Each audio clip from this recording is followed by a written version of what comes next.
So in this video, I'm going to be showing you exactly how you can sample your music from vinyl records and get the most out of it. I'm going to go through what equipment you need and how you can EQ in advance and get the best sounding music before you record it.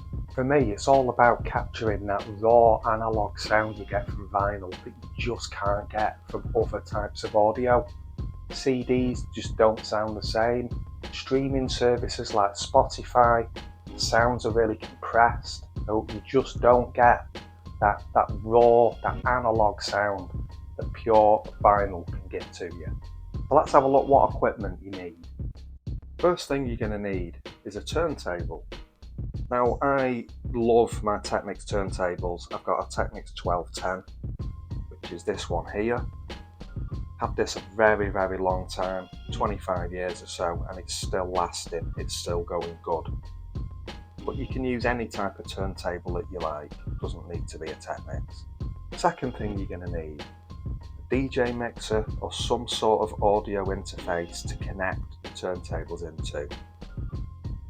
Again, I like scratching, so I've got this Range 64, quite an expensive mixer, but you can pick up any mixer at all, it doesn't need to be a particular branded one. What I like with these, if you have a look here, all sorts of different things for EQing, adjusting the levels. You've got the low, mid, high on there. You've also got a filter here where you can really adjust the sound a bit, which we'll go into a bit more detail soon. So what you will do is you will connect the turntable into the mixer and then the mixer into your computer or your MPC or whatever you're recording it onto.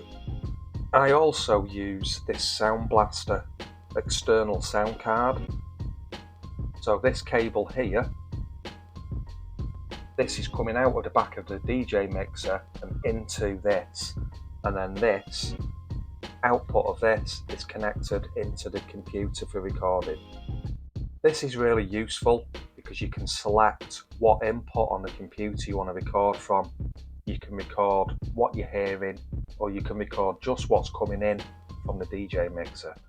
Go onto your computer and if you move down to the little speaker icon on the taskbar, if you right click onto that and go into sound settings, this is where you can choose exactly what you're listening to, the levels of it, and what you're actually wanting to record. So you've got on here, this is for what you're listening to. So at the moment I've got it set to my speakers coming out of that Sound Blaster sound card, and there's an adjustment level on here as well. So you just turn it down, turn it up. This is the key one though when you're recording, so choose a device or speaker for recording.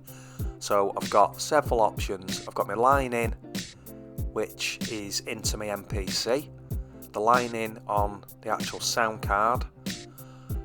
What you hear, now this is really useful. If you want to capture some sound that's just playing through the computer, maybe off Spotify, YouTube, if you set it to what you hear, when you hit record, it'll just record exactly what it says, what you can hear coming through. Microphone, which is what I'm using now to speak into, but the line in here, this is what I use if I'm wanting to record, doing DJ routines or scratching. I'll have some sound playing through the MPC, but then all I want to then record is what's coming from the turntables, so I can hear the other music, but I'm just capturing what's coming in from the line in. Again, there's a recording level here, you just slide that, and once you're done, just close it and it's all set. You're also going to need some vinyl to sample, and for this I'm going to use some drums off this Rolls Royce album. So here's what it sounds like before I do any EQing and just leave all the levels at flat.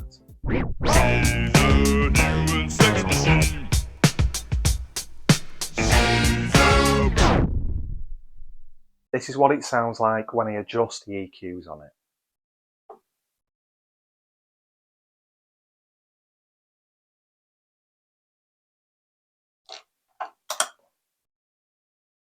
But you and sex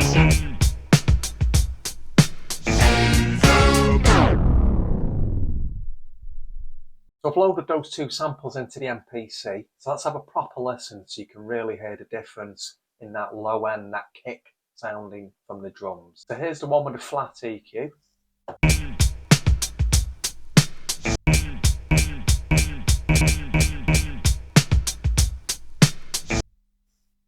And here's the one where I've turned up the low end on it.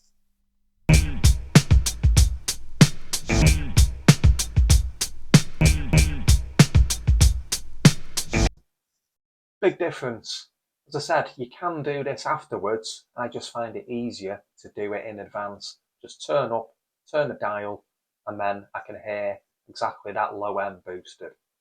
Other really useful things on your DJ mixer. If you've got one with a filter like mine, I can really mess around with that filter and adjust the sound to exactly what I want to record.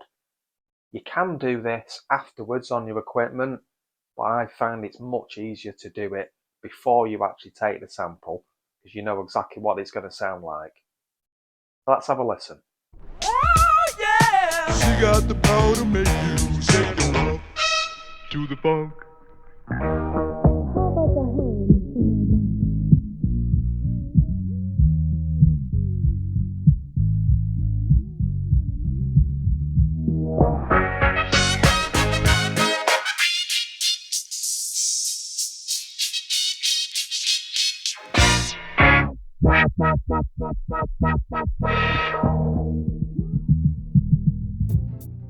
Yeah, I really like that sweeping bass effect. We can just filter it down, just get the real low end.